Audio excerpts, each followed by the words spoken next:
भारत के अंतरिक्ष कार्यक्रम के उदय पर आधारित एक रहस्यमय कहानी यहां दी गई है, जो आपको अंत तक बांधे रखेगी। एक अंतरिक्ष यात्री राष्ट्र का उदय। सन 1960 का दशक। भारत अभी अभी आजादी की सांसें ले रहा था। देश की मिट्टी में उम्मीदें अंकुरित हो रही थीं, लेकिन साथ ही अनगिनत चुनौतियां भी मुंहबाए खड़ी थीं। गरीबी, अशिक्षा और तकनीकी पिछड़ापन ये वो पहाड़ थे जिन्हें लांघना था। ऐसे में कुछ दूरदर्शी दिमागों ने एक ऐसा सपना देखा, जो उस समय के लिए किसी कल्पना से कम नहीं था। भारत अपना खुद का उपग्रह अंतरिक्ष में भेजेगा। दिल्ली से दूर, एक छोटे से शहर के बाहरी इलाके में, एक पुरानी, धूल भरी इमारत में कुछ वैज्ञानिक दिन-रात एक कर रहे थे। ये कोई भव्य अंतरिक्ष केंद्र नहीं था, बल्कि एक साधारण सा प्रयोगशाला थी, जहां टूटे-फूटे उपकरण, पुराने तार और जंग लगे औजार बिखरे पड़े थे। डॉ. विक्रम साराभाई के नेतृत्व में युवा और जोशीले वैज्ञानिकों की एक टीम, जिसमें डॉ. कलाम जैसे भविष्य के नायक भी शामिल थे, इस असंभव से दिखने वाले सपने को सच करने में जुटी थी। उनके पास संसाधन सीमित थे, तकनीक का अभाव था, और दुनिया की बड़ी शक्तियां उनकी इस महत्वाकांक्षा पर मुस्कुरा रही थीं। क्या ये भारत जैसा गरीब देश अंतरिक्ष में जाएगा? ऐसी फुसफुसाहटें हर तरफ थीं। लेकिन इन वैज्ञानिकों की आंखों में एक अटूट दृढ़ संकल्प था। वे जानते थे कि यह सिर्फ एक उपग्रह भेजने की बात नहीं थी, यह भारत के स्वाभिमान, उसकी क्षमता और उसके भविष्य की उड़ान थी। एक रात, जब चारों ओर सन्नाटा पसरा था और सिर्फ प्रयोगशाला में उपकरणों की धीमी गूंज सुनाई दे रही थी, डॉ. साराभाई ने अपनी टीम को संबोधित किया। उनकी आवाज में थकान थी, पर आंखों में चमक। हमें पता है कि यह कितना मुश्किल है, उन्होंने कहा, लेकिन हमें यह भी पता है कि यह आवश्यक है। यह सिर्फ विज्ञान नहीं है, यह हमारे देश की नीति है। हमें आर्यभट्ट बनाना है। आर्यभट्ट, भारत के महान गणितज्ञ के नाम पर, जो अब उनके पहले उपग्रह का कोड नेम था। लेकिन इस नाम के पीछे एक रहस्य छिपा था, एक ऐसा तकनीकी पेंच, जिसके बारे में केवल कुछ ही लोग जानते थे। एक ऐसा पेंच, जो उनकी पूरी मेहनत को पल भर में राख कर सकता था। आर्यभट्ट का निर्माण। आर्यभट्ट का निर्माण एक तपस्या थी। हर एक पुर्जा, हर एक तार, हर एक सर्किट हाथ से बनाया जा रहा था। वैज्ञानिक और इंजीनियर एक साथ काम कर रहे थे, उनके बीच कोई दीवार नहीं थी। वे एक दूसरे के ज्ञान और अनुभव का लाभ उठा रहे थे। डॉ. साराभाई ने एक ऐसा माहौल बनाया था, जहां हर विचार का स्वागत था, हर गलती से सीखा जाता था। लेकिन चुनौतियां कम नहीं थीं। उपग्रह को इतना हल्का और मजबूत बनाना था कि वह अंतरिक्ष की कठोर परिस्थितियों को झेल सके। सौर पैनलों को इस तरह से डिजाइन करना था कि वे अंतरिक्ष में पूरी तरह से खुल सके और पर्याप्त ऊर्जा उत्पन्न कर सकें। वैज्ञानिक उपकरणों को इतना संवेदनशील बनाना था कि वे ब्रह्मांड के रहस्यों को उजागर कर सकें। एक बार, एक महत्वपूर्ण सेंसर के प्रोटोटाइप में लगातार खराबी आ रही थी।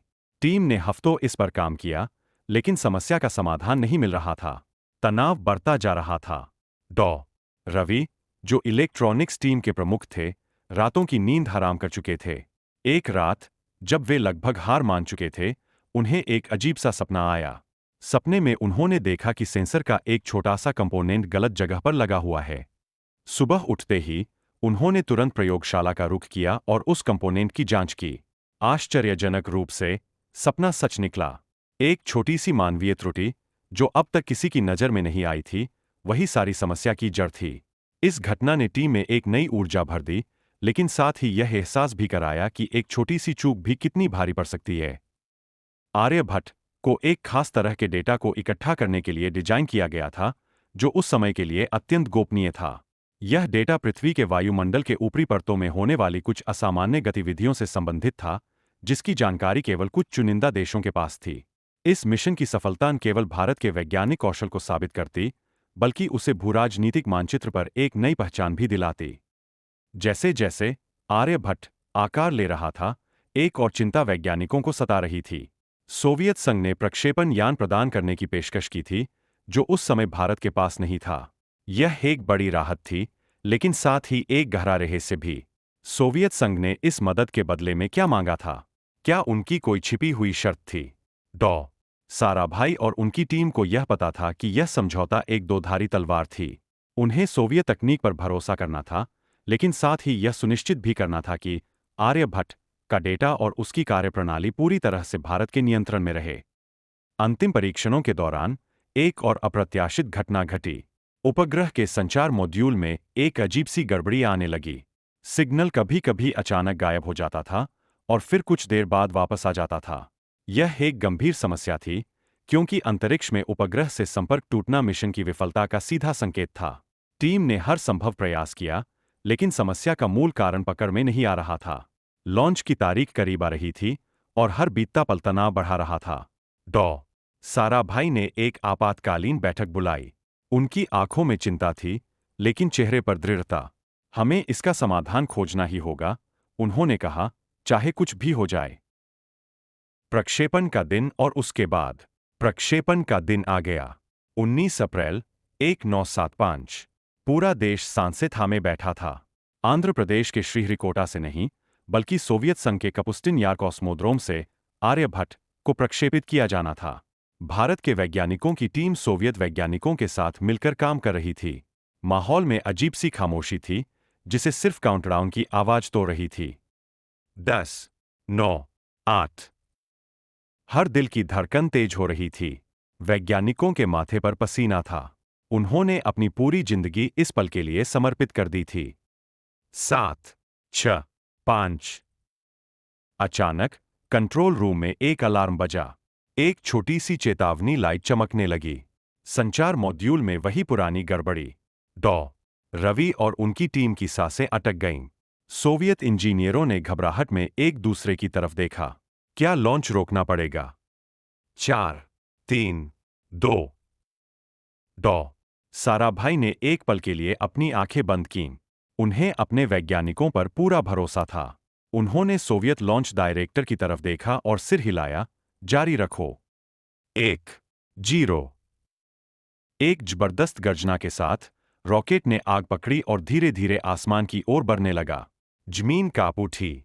आर्यभट्ट भारत के सपनों को लेकर अंतरिक्ष की ओर रवाना हो गया। शुरुआती मिनटों में सब ठीक रहा।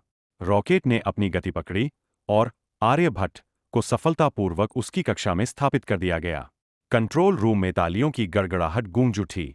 वैज्ञानिकों की आंखों में खुशी के आंसू थे। भारत ने इतिहास रच दिया था। लेकिन खुशी ज्यादा देर तक नहीं टिकी। कुछ ही घंटों बाद आर्यभट्ट से आने वाले सिग्नल में फिर से गड़बड़ी आने लगी। पहले तो यह हल्की थी, फिर धीरे धीरे कमजोर होती गई और अंत में पूरी तरह से कट गई। कंट्रोल रूम में सन्नाटा छा गया। वैज्ञानिकों के चेहरे पर चिंता की लकीरें उभर आईं। क्या उनकी सारी मेहनत बेकार हो गई थी? डॉ. रवि और उनकी टीम ने तुरंत काम शुरू किया। वे हर संभव आवृत्ति पर सिग्नल खोजने लगे। रात भर उन्होंने काम किया, लेकिन आर्यभट्ट खामोश था। अगले दिन सोवियत संघ की तरफ से एक संदेश आया। उनके विशेषज्ञों का मानना था कि उपग्रह के पावर सिस्टम में कुछ खराबी आ गई है, जिससे संचार बाधित हो गया है। भारत के वैज्ञानिक हताश नहीं हुए। उन्होंने सोवियत टीम के साथ मिलकर काम किया। कई दिनों की अथक मेहनत के बाद उन्हें एक छोटी सी उम्मीद की किरण दिखी। आर्यभट्ट से एक बहुत कमजोर लेकिन लगातार सिग्नल आ रहा था। यह सिर्फ एक पल्स था, लेकिन यह बताता था कि उपग्रह जिंदा था। इस कमजोर सिग्नल का विश्लेषण करने पर वैज्ञानिकों को एक चौंकाने वाली बात पता चली। आर्यभट्ट के सौर पैनलों में से एक पूरी तरह से नहीं खुला था, जिससे उसे पर्याप्त ऊर्जा नहीं मिल पा रही थी। लेकिन जो ऊर्जा मिल रही थी, वह इतनी थी कि वह अपने कुछ वैज्ञानिक उपकरणों को चला सके। अगले कुछ हफ्तों तक भारतीय वैज्ञानिकों ने इस आंशिक रूप से काम कर रहे आर्यभट्ट से जितना संभव हो सके डेटा इकट्ठा किया। यह डेटा पूरी तरह से वह नहीं था जिसकी उन्हें उम्मीद थी, लेकिन फिर भी यह अंतरिक्ष विज्ञान के क्षेत्र में भारत के लिए एक बड़ी उपलब्धि थी। आर्यभट्ट ने एक्सरे खगोल विज्ञान, वायुमंडलीय विज्ञान और सौर भौतिकी पर महत्वपूर्ण जानकारी भेजी। आर्यभट्ट की कहानी सिर्फ एक उपग्रह के प्रक्षेपण की कहानी नहीं थी। यह दृढ़ संकल्प, नवाचार और विपरीत परिस्थितियों में भी हार न मानने की भावना की कहानी थी। यह कहानी थी एक युवा राष्ट्र की, जिसने सीमित संसाधनों के बावजूद सितारों को छूने का सपना देखा और उसे साकार किया। आर्यभट्ट ने भारत के अंतरिक्ष कार्यक्रम की नींव रखी और आने वाले दशकों में इसरो ने इसी नींव पर खड़े होकर चांद और मंगल तक की यात्रा की। वह खामोश पल्स जो आर्यभट्ट से आती थी, आज भी भारत के वैज्ञानिक गौरव की